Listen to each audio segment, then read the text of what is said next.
सभे मगहिया भाई बहन के भुलेटन काका के राम राम आथी मगहिया खबर में सुनती देश दुनिया की खबर। संसद के मानसून सत्र आज से हंगामेदार होवे के है पूरा उम्मीद 21 गो बिल मानसून सत्र में पेश कल जाए।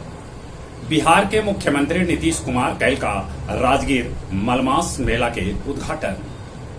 इंडिया में हमर कोई पद के लालसा न है, नाराजगी के बाद भाजपा झूठो कह रहा है, ये बात कहलन मुख्यमंत्री नीतीश कुमार।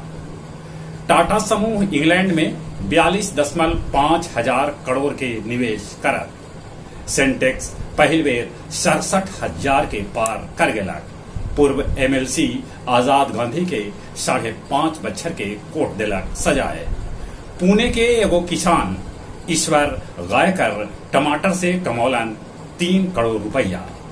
जहानाबाद के शेखा बिघा गांव में मिनी गन फैक्ट्री से हथियार पुलिस कैलक है जब्त। मध्य प्रदेश के एगो बंद बोरिंग से एक बाइक 100 फीट ऊंचगर पानी फेंके लगल। लोग के भीड़ जुट गए। महाराष्ट्र, गुजरात, जम्मू कश्मीर में जम के बरस रहल है पानी। कटरा में तो 40 बच्चर के रिकॉर्ड टूट गया। चमोली के एगो नदी में करंट प्रवाहित हो जाए से 16 आदमी के मौत हो गए त 11 आदमी एकदम से जिंदा जर गए। महाराज 4 तृतीय के नाम से जारी हुए पहला पासपोर्ट। चीन ताइवान सीमा में 10 गो लड़ाकू विमान भेजल। यूक्रेन के दावा है कि रूस यूक्रेन लड़ाई में रूस के अबले 2,40,000 सैनिक की मौत हो गए। अफगानिस्तान में ब्यूटी सैलून पर रोक लगा देवर गए। संचालक सभे जतौलन है विरोध। जापान में एगो ज्वालामुखी धधक उठल। गयाजी नगर निगम में इंजीनियर समेत 9 आदमी पर केस दर्ज कैल है। ये लोग वसूली कर रहलन हल। वजीरगंज के मलीठा गांव में एक के रात 5 किसान के समरसेबुल चोर चुरा ले गया।